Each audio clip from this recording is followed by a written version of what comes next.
محترم بزرگوں، دوستوں اور بھائیوں، السلام علیکم ورحمۃ اللہ وبرکاتہ۔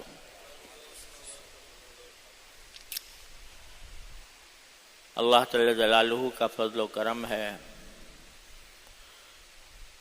کہ اس نے ہمیں یہ شعبان کا مہینہ عطا فرمایا، جس کو رمضان المبارک کا مقدمہ کہا جاتا ہے۔ اور جیسا کہ پچھلے جمعہ میں نے عرض کیا تھا،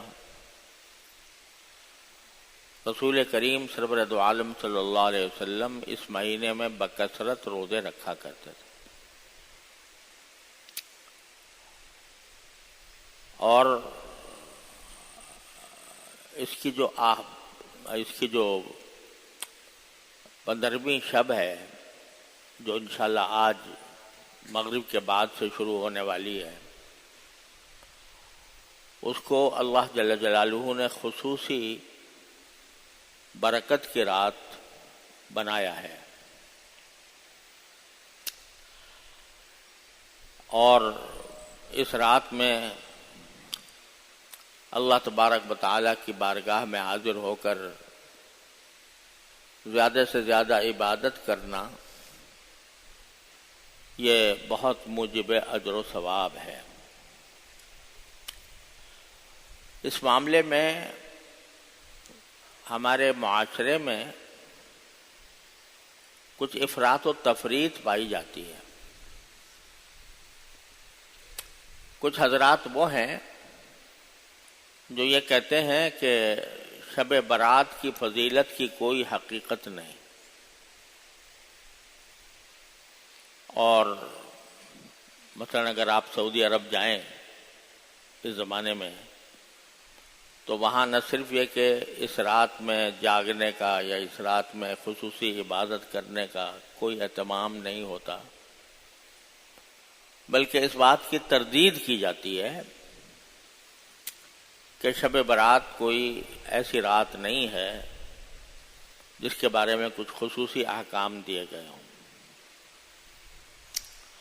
اور وجہ یہ بیان کی جاتی ہے کہ جن روایتوں میں نبی کریم سرور دو عالم صلی اللہ علیہ وسلم سے اس رات کی کوئی فضیلت منقول ہے، وہ سند کے اعتبار سے کمزور اور ضعیف روایتیں ہیں۔ تو ایک طرف تو یہ افراط ہے کہ اس کو بالکل کوئی اہمیت ہی نہیں دی جاتی، اور ان سے متاثر ہو کر بعض حضرات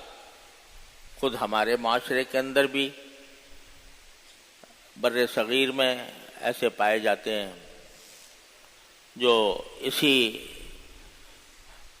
مسلک کے قائل ہیں کہ بھئی شب برات کی کوئی حقیقت نہیں ہے۔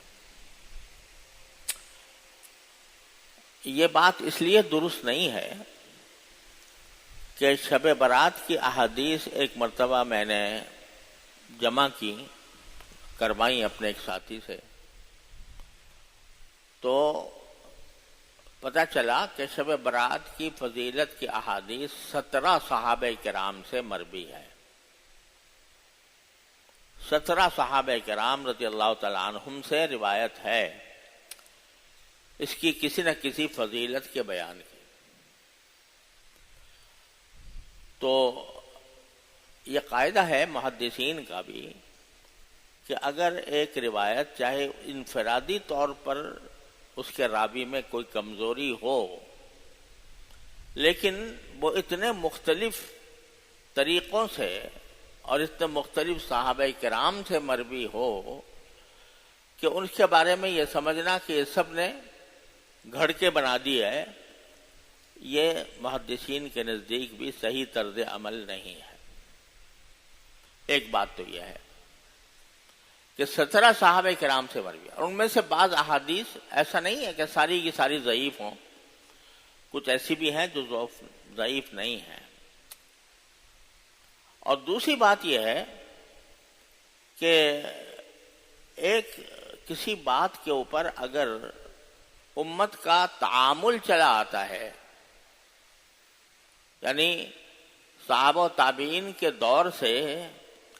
لوگ اس کو اہمیت دیتے رہے ہوں اور اس پر عمل کرتے آئے ہوں،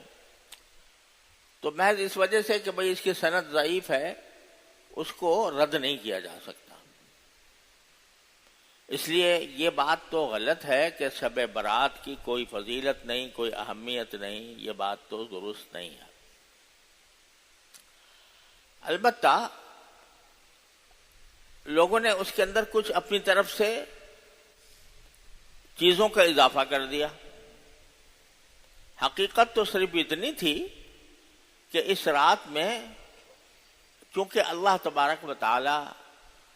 کی خصوصی رحمتیں متوجہ ہوتی ہیں، لہذا بندہ ان میں اللہ تعالیٰ کی طرف زیادہ سے زیادہ رجوع کرے، نفلیں پڑھے، تلاوت کرے، ذکر کرے، تسبیحات کرے، تو یہ تو بات بالکل اپنی جگہ درست تھی۔ لیکن بعض لوگوں نے اس کو آگے بڑھا کر اس میں کچھ اعمال تجویز کر لیے اپنی طرف سے،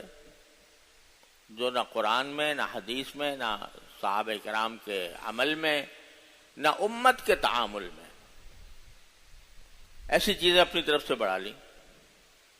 مثلا ایک زمانے میں پہلے یہ ایک رواج ہو گیا تھا کہ اس رات میں خاص نماز پڑھی جاتی تھی، اس کا خاص طریقہ تھا، اس کی خاص رکعتیں تھیں، اور یہ کہا جاتا تھا کہ بھئی اس قسم کی نماز پڑھنی چاہیے شب برات کے اندر۔ کوئی خاص نماز اپنی طرف سے بنا کر شب برات کا اس کو لازمہ یا خاصہ قرار دے دیا گیا تھا۔ حالانکہ جیسا میں نے ابھی عرض کیا 17 احادیث ہیں شب برات کی فضیلت میں، ان میں سے کہیں بھی کسی بھی حدیث میں کسی نماز کا کوئی خاص طریقہ تجویز نہیں کیا گیا کہ بھئی اس خاص طریقے سے نماز پڑھا کرو۔ تو یہ ایک بدعت پیدا ہو گئی۔ بدعت کس کو کہتے ہیں؟ بدعت کے معنی یہ ہے کہ ایک چیز جو نہ قرآن نے حکم دیا، نہ رسول کریم صلی اللہ علیہ وسلم نے حکم دیا، نہ آپ نے اس پر عمل فرمایا، نہ صحابہ کرام نے اس پر عمل فرمایا، اور اس کو یہ سمجھے کہ یہ بھی ایک دین کا حصہ ہے، دین کا حصہ بنا کر اس کو دین میں شامل کر دیا، اس کا نام ہے بدعت۔ تو یہ جو خاص طرح کی نماز بنائی گئی یہ من گھڑت تھی، خود اپنی طرف سے بنا لی گئی تھی، اس کا کوئی ثبوت نہیں تھا۔ اور نماز بھی کہ جو نماز جو باعث اجر و فضیلت ہوتی ہے وہ ہے جو عام قاعدوں اور اصولوں کے مطابق ہو، کہ بھئی اس میں مثلا 4 رکعتیں ہوتی ہیں تو 2 رکعتوں کے بعد بیچ میں بیٹھا جائے، پھر تیسری رکعت اور چوتھی رکعت بعد میں ادا کی جائے۔ رات کی نماز میں رسول کریم صلی اللہ علیہ وسلم سے جو زیادہ واضح طور پر بات منقول ہے وہ یہ کہ 2 رکعتیں کر کے پڑھی جائیں۔ کوئی 4 پڑھ لے تو کوئی حرج بھی نہیں ہے، ناجائز بھی نہیں ہے، لیکن سنت یہ ہے کہ 2 رکعتیں کر کے پڑھے۔ اب اس نماز میں ایک لمبا سلسلہ قائم کر دیا گیا تھا، اور اس میں خاص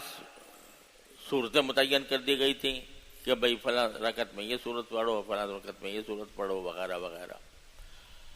تو یہ سب اپنی طرف سے دین میں اضافہ کر دیا گیا، اسی کا نام بدعت ہے۔ تو ایک تو یہ بالکل لغو بات ہے اور اس کا کوئی ثبوت نہیں ہے۔ الحمدللہ اب ہمارے معاشرے میں اس کا رواج نہیں رہا، لیکن ماضی میں فقہاء کرام نے اس کا ذکر کیا ہے اور اس کی تردید بھی کی ہے۔ اسی طرح بعض لوگوں نے اس رات کے اندر کوئی خاص کھانا پکانے کو بھی ایک لازمہ سمجھ لیا کہ حلوہ ضرور پکے گا شب برات میں، اگر حلوہ نہ پکا تو شب برات ہی نہ ہوئی۔ اب اس کا کوئی دور دور کہیں اس کا تصور نہیں ہے کہ بھئی کوئی خاص قسم کا کھانا شریعت نے آپ کے لیے مصنون کر دیا ہو کہ بھئی یہ خاص قسم کا کھانا پکایا کرو یا کھایا کرو یا ایک دوسرے کو بھیجا کرو. ایسا کچھ شریعت نے کہیں بھی متعین نہیں کیا. یہاں تک کہ عید کا دن آتا ہے تو عید کے دن خوشی منانے کا حکم ہے، اور صرف اتنا ہے کہ بھئی صبح کو 3 کھجوریں نبی کریم صلی اللہ علیہ وسلم تناول فرما لیا کرتے تھے فجر کے بعد. بس یہ نہیں کہ بھئی دوپہر کو یہ پکاؤ اور رات کو یہ پکاؤ یہ کھاؤ، ایسی کوئی